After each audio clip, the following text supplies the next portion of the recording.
अस्सलाम वालेकुम everyone and welcome back again in my video. I hope कि आप लोग बिल्कुल ठीक होंगे। तो यहाँ पर सुबह के 10 बज रहे हैं और मैंने अपना ब्रेकफास्ट कर लिया है और अब मैं फ़्रेश होने जा रही हूँ, मुँह हाथ धोने जा रही हूँ और अपना फ़ेस जो मैं वॉश कर रही हूँ वो होममेड फ़ेस वॉश से। इस होममेड फ़ेस वॉश में बेसन है और लेमन है और दूध और इसके अलावा थोड़ी सी हल्दी डाली है। तो आजकल गर्मियाँ काफ़ी ज़्यादा हैं तो बार बार मुंह धोने को दिल करता है क्योंकि फ़ेस के ऊपर चिकनाई आ जाती है, हब्स का मौसम है। तो बार बार फ़ेस वॉश यूज़ करने से फ़ेस के ऊपर एलर्जी सी होना शुरू हो जाती है, इसलिए मैंने घर का होममेड फ़ेस वॉश बनाया है और उससे मैं फ़ेस वॉश करती हूँ। और इस फ़ेस वॉश को मैं बहुत अरसे से यूज़ करती आ रही हूँ। इसके बहुत ज़्यादा फ़ायदे हैं। आपका फ़ेस स्मूथ हो जाता है और फ़ेस के ऊपर से मैल भी उतर जाती है। इसके अलावा आप फेयरनेस महसूस करते हैं। और सुबह एक बार मैं मुँह धोने के बाद सनब्लॉक ज़रूर लगाती हूँ। ये रिवाज वालों का सनब्लॉक है क्योंकि आजकल स्किन डिसीज़ बहुत ज़्यादा आम हो गई हैं और वैसे भी मैं स्किन के बहुत ज़्यादा इश्यूज़ से गुज़र रही हूँ, तो मुझे तो ख़ास तौर पे लाज़म हो गया है।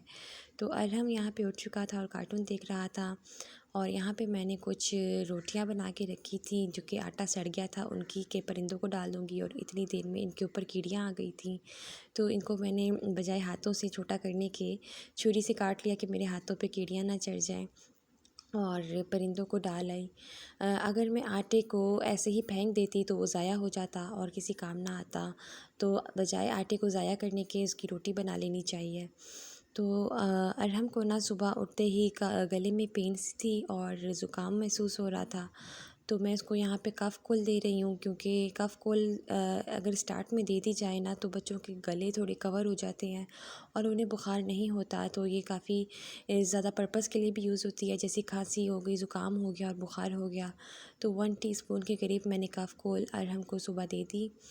उठते ही अरहम कह रहा था कि मम्मा, गले की तरफ इशारा करके कि इधर दर दूध नहीं उससे पिया जा रहा था। तो मैंने उससे दे दिया और उसके फेस एक्सप्रेशन देखा करें दवाई लेने के बाद। और बस यहाँ पर काफ़ी दिनों से जो बच्चों की अलमारी है वो काफ़ी ख़राब हुई हुई थी, तो अब एक एक करके मैं इनकी अलमारी सेट कर रही हूँ। आज के दिन मैंने कहा कि अरहम की कर लेती हूँ और कल के दिन मैं मिर्ज़ा की कर लूँगी। थोड़ा थोड़ा करके काम करते रहो तो बहुत ज़्यादा बर्डन नहीं बनता। और बस यहाँ पे अरहम के जो कपड़े हैं वो मैं तय कर रही हूँ। मेरे लिए सबसे ज़्यादा टफ़ टास्क होता है अरहम के छोटे कपड़ों को क्लासीफाई करना और तरतीब दे के उनको सेट करके अलमारी में रखना। बड़ों के कपड़े बिल्कुल भी मुश्किल नहीं होते, बस सबसे पहले अरहम के मुश्किल लगते हैं, उसके बाद मिर्ज़ा के मुश्किल लगते हैं। और बस एक बार जब वो सेट होकर अलमारियों में चले जाएँ तो बड़ा अच्छा फ़ील होता है। इसके बाद मैं किचन में आ गई और करेले काटने थे मैंने, क्योंकि करेलों को सारा दिन से काट के रखा जाए तो शाम तक उनकी कड़वाहट ज़रा इजीली निकल जाती है। इन्हें मैं इनके जो छिलके हैं मैं पील कटर से उतार लेती हूँ तो वो बड़े इजीली उतर जाते हैं और ये मैंने काट दिए हैं। अब इनके ऊपर मैं हल्दी और 1 टीस्पून हल्दी और 1 टीस्पून के करीब ही नमक डाल के रख रही हूँ। नमक और हल्दी लगा के रखने से शाम तक जो है करेले थोड़े से सॉफ्ट हो जाते हैं और इनकी कड़वाहट ईज़िली निकल जाती है। और यहाँ पे मेरे हस्बैंड जो है कच्चे खजूर लाए थे येलो कलर के, ऑफ़िस से आए थे नमाज़ की ब्रेक में, जुम्मा नमाज़ ब्रेक में। तो मैं यहाँ पे बच्चों को और उनको यही सर्व कर रही हूँ और अब बच्चे भी फ़र्स्ट टाइम टेस्ट कर रहे हैं कि जो कच्चे खजूर होते हैं जूस वाले वो कैसे होते हैं। और यहाँ पे अरहम के फेस इंप्रेशन चेक करना। तो वैसे बहुत ज़्यादा फ़ायदेमंद होते हैं ये वाले खजूर जो है, दूसरे खजूरों की निस्बत इनका फ़ायदा ज़्यादा होता है। खजूर खाने के बाद ही मैं बस जुम्मे की नमाज़ पढ़ने के लिए आ गई और जुम्मे की नमाज़ अदा कर ली और बस सब के लिए दुआ मांगी। आप सब के लिए भी, आप सब भी मुझे दुआ में याद रखिएगा। और नमाज़ पढ़ने के बाद मैं अरहम को सुलाने के लिए आ गई क्योंकि अरहम सारा दिन से चिड़चिड़ा हो रहा था। उसके गले में जो पेन थी, शायद उसकी बॉडी में बुखार सा था, तो वो बहुत तंग कर रहा था। मैंने कहा उसे मैं उसकी प्रॉम में बिठा के सुला देती हूँ। ये एक बहुत अच्छा तरीका है मेरे लिए। अब जब बच्चे थोड़े बड़े हो जाते हैं, झूले में नहीं सोते, तो इस तरह मैं प्रॉम में फिरा फिरा के उन्हें सुला देती हूँ और वो ईज़िली सो जाते हैं। और बस अरहम को सुला दिया और अब मेरे काफ़ी सारे काम पेंडिंग पड़े हुए थे जो कि अरहम के सोने के बाद ही होने थे क्योंकि वो काफ़ी तंग कर रहा था। तो सबसे पहले मैं एसी वाले कमरे में आ गई जो कि काफ़ी सारा ख़राब हुआ हुआ होता है क्योंकि वहीं पे हम सोते हैं और उसे सेट करना था और बस इसे सेट कर लिया। वैसे जहाँ सब सोते हैं उसको मेरे को सेट करना भी बड़ा जो है मुझे मुश्किल लगता है। आजकल चूँकि मेरे सास-ससुर गए हुए थे और मुझे अकेले करना था सब, तो काफ़ी डिफ़िकल्ट लग रहा था, वरना फ़रदीन मेरी काफ़ी हेल्प करवाता है। और बस ये वाला कमरा सेट कर लिया और बाहर जब मैं आई तो मैंने देखा टीवी लाउंज को मिर्ज़ा ने सेट कर लिया था अपने तरीके से। तो मुझे देख के इतना उस पे प्यार आया कि छोटी सी है, चलो एहसास कर लेती है। और उसके बाद थोड़ी देर बाद अरहम उठ गया तो फिर मैंने कहा कि थोड़ा सा टाइम मैं इन दोनों को देती हूँ। मिनसा को मैं पढ़ाने बैठ गई और अरहम ने भी कहा मुझे कुछ दे दो, मैं भी करता हूँ। तो अरहम भी जो है साथ के साथ कलर्स कर रहा था और मैंने मिनसा को थोड़ा बहुत पढ़ा लिया।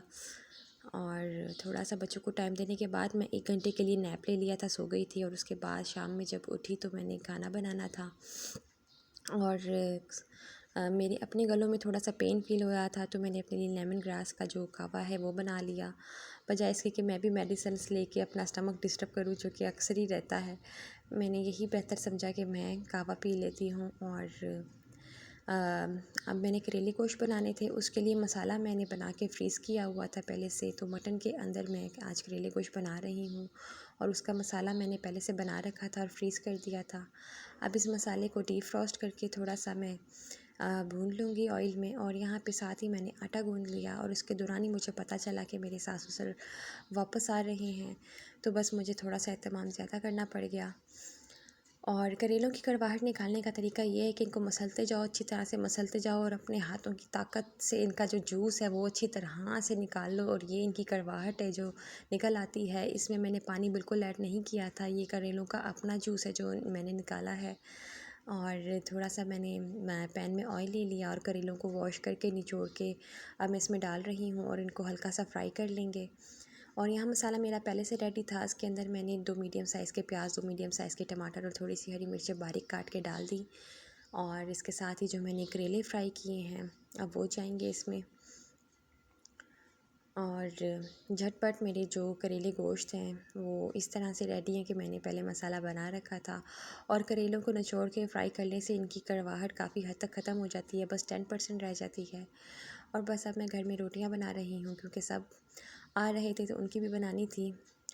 और बस यहाँ पे बड़े बना लिए और एक साइड पे हल्की आंच पे सालन भुन रहा था और एक साइड पे मैंने रोटियां बना ली क्योंकि 9 बजे यहाँ पर गैस चली जाती है। और बस जल्दी जल्दी से मैंने डिनर रेडी कर लिया। और उसके साथ साथ बच्चों के काम भी चल रहे थे, उन्हें कभी कुछ खाने को चाहिए, कभी कुछ पीने को चाहिए। और आप लोग आज तो जानते होंगे कि आजकल किचन में कितनी हब्स होती है। और बस उसके बाद मैंने खाना लगा लिया और सब आ गए थे।